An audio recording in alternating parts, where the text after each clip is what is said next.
blessed have you been, man, being involved in this project, in this universe, Hey! for the time that you've been doing it, man? It's super. Yeah. No pun intended. I owe my whole life to Dragon Ball. You know, Yeah. I mean, it's almost. If I were younger, if I'd started when I was younger, it would already be half my life. I'll be 50 this year. Wow. And I've been doing it 20 years, so it's almost half my life. Sometimes I actually spend time playing memories I have of my life before 1999, just to see how I felt then, like like who I was then. Right. And what were you doing before? I was this? playing French horn in orchestras, and Awesome. I was a professional hornist, and I had a studio with 30 students, and I was teaching music and pursuing a career in classical music. It's that's what I was doing. It was great, but I was really a heavy metal guitar player trapped in a horn player's body because if I could do it all over again, as much as I love the horn and I have played it for so many years, I probably would have tried to be like Joe Satriani and really go crazy on the guitar. I probably would have. Like the horn, like I'm half Mexican and we have banda music, so we have the boom boom boom boom boom boom boom boom. Those kinds of horns. No, I was a French horn player, so we're talking about like you hear the solo in Star Wars.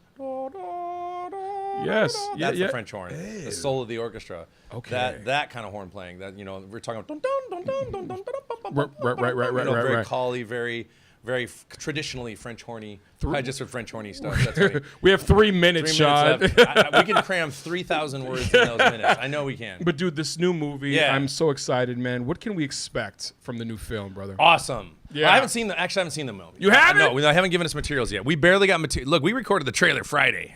Wow. And then our production crew was amazing. They mixed it in no time, and it sounded great. Right. We did the trailer Friday, and then we did this. So we haven't seen a script. Anything that's been released to the public is all me and Chris know. Now Japan and Toei and Shueisha, they know a lot more.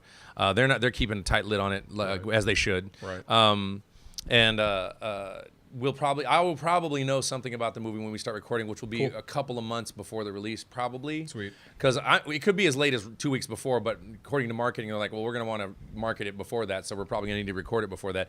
But that all depends on how Funimation works out. The Funimation and Toei have to work out getting materials, and if they're not done, we can't get materials. We have to know where they are. So the corporate people are doing their thing, and us actors are waiting to do our thing, and then it's all going to come together. But I do want to say that in the entire history of Funimation's relationship with Toei and Shueisha, this is technically the first time was in Battle of Gods Resurrection F, but really now, in particular, because of this movie and because Dragon Ball Super has come out and Toriyama's really back on board. We're really seeing a strong convergence of companies coming together who've been working together for 20 years. Dude. And I'm seeing it all come together in this beautiful way. And being the guy who plays the main character on that property is a little bit overwhelming at times. So I like to share it with Chris a lot, which he has no problem taking. He'll take it. Oh, he will. He'll take trust it. me. Chris is very competitive. He will take it. And he's very good at it. My voice, my voice, I wouldn't do this show with any other cast than this cast. Like, this is my voice and Chris's voice, Chris Ayers and Monica and Sonny and Mike McFarland and Jason Douglas, and I could name the whole cast, Ian Sinclair. Yeah. Our voices all go together in the so they really do, man. We are a on TV family, whether we like it or not, and we like it. So we're gonna keep doing it. You know? Man. So it's been life changing for me. Yeah. Why do you think people just love Dragon Ball so much, man? Man, I have analyzed this to death, and I think there's a lot of layers. Part of it's Akira Toriyama's story, of course, and his drawing style, which is very engaging and unique and creative.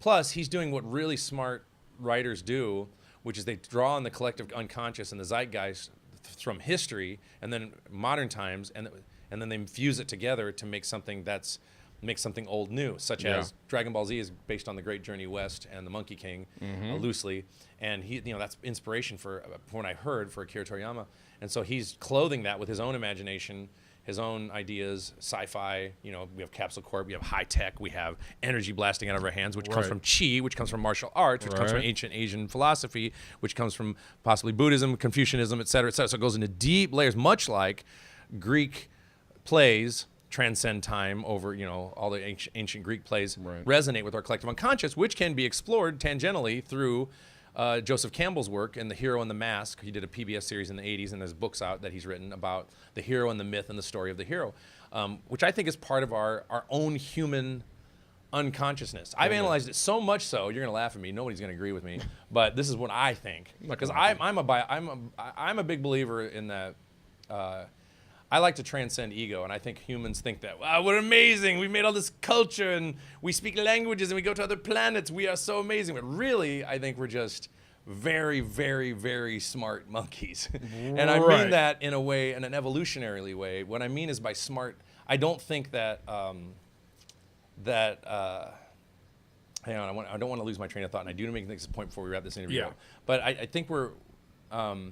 He's gonna beat me up if we go over. No, I'm gonna beat him up. But I'm going to a point of this, and I started thinking about monkeys, and I got distracted by the monkeys. And I was like, why am I thinking about the monkeys? Not the monkeys. Hey, we're the monkeys. Right. I was about to say. But by monkey, I mean like we think we're all these things. Oh, I know what it is. I boiled down to the hero story to, what I believe. This is gonna make people shocked a little bit.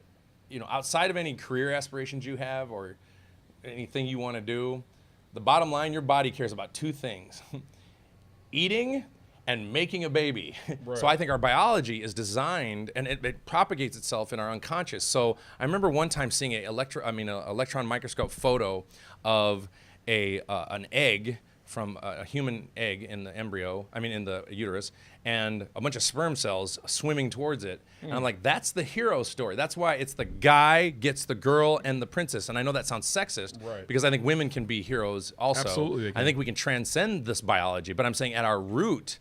So when I saw that, I'm like, well, there's the story right there. You fight the dragon, the other sperm cells, and they do fight. If there's more than one type, they will fight. There's a book called Sperm Wars, which is really interesting. Our biology does this, and the egg, what was fascinating about the egg to me is under an electron microscope, it looked like a photograph of the sun. So you have this beautiful thing that has, you know, the female DNA, well, it's not female DNA, but it's DNA from the woman, and then you have it coming together in this biological way. To me, we are telling that story over and over to propagate our own species. I agree. So you're fighting the dragon to get the girl to propagate your species. I mean, I'm really boiling it down here, and many people will probably disagree with me. But when I think about every story and the hero and the myth, but what I think is the interesting twist, and this is why I think feminism is so important, and why our consciousness and our ability to transcend our biological impulses makes us something better than just an animal in fancy clothes. And that's why I think feminism is so important, and racial equality is so important, because while that may be what our biology wants to do, because we're thinking people, we can say, yeah, that's fine, but I'm gonna be something more than that. You know, I loves to see stories when the hero shows up and it's the woman, when Princess Leia shows up and saves Han, when, was it Lady Hawk? I think she was the hero in that. Like, I love seeing that. I think it's so cool when the guy is like, in fact, sometimes as a man, I'll be honest, romantically, and I've said this to my girlfriend, I want you to come in and bring me the roses and do the guy thing, do it in reverse. And, you know, I like being romantic. I want you to sing me a song, write me a song. As guys, we get a lot of pressure, you know. Dude, you gotta sing the song. Oh, here's a funny story. We got one more funny story, and I'll let you go. This is hilarious. So last night, I was walking down the street.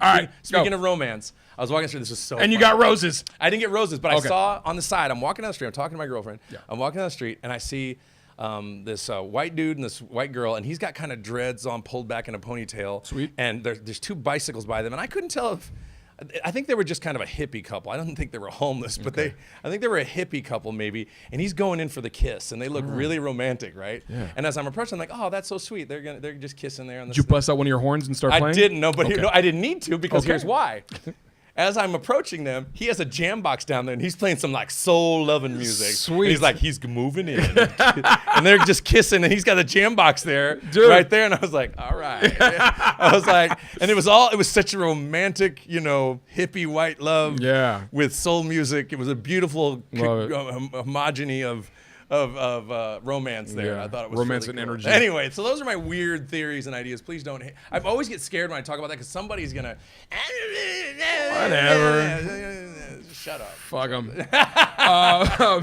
Thank you for your time, dude. Yes. I'm a huge fan. Thank you for my weird philosophical. Dude, that was the best interview ever. This is the best interview all weekend. Quick. Hadn't seen much of the movie, so we can't talk about it. I know. Animation looks like the manga come to life. It's going to be epic and over 9,000 times 10. And we're going to be in it, and it's going to be in theaters in January. So there you go. And we're going to go have gluten-free Cinnabons. Yes. Oh, yes. Cineholic. Amazing. It was on Shark Tank, and that's how I saw it. Cineholic. Oh, wait. Here's my theme song for Shark Tank. Go. This is how we do it on the Shark Tank. This is how we do it on the Shark Tank. It's a tank. That's the lyrics. Dun, For dun, those of you who dun, like, dun, dun, dun, dun, dun, dun. He got it. that's how they Dun, do it. dun, dun. It's so stupid. The song is stupid. It really is. Sorry, composer. It was a horrible Actually, song. it's really funny, but It was a horrible. he had to probably write that, or she. I don't know who composed it. Some producer said, "No, make it sharkier." He's like, "No, but I've written this good composition. No, make it sharkier." Bum bum bum bum bum bum. Sharks are getting you. They're getting you.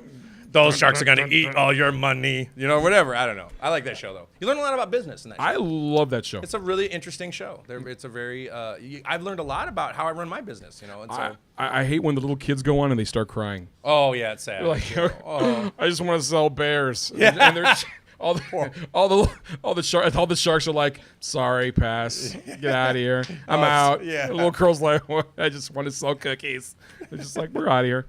Sean, thank you, brother. Thank you very much. Thank you, man. Enjoy it. Great meeting you. Thank you.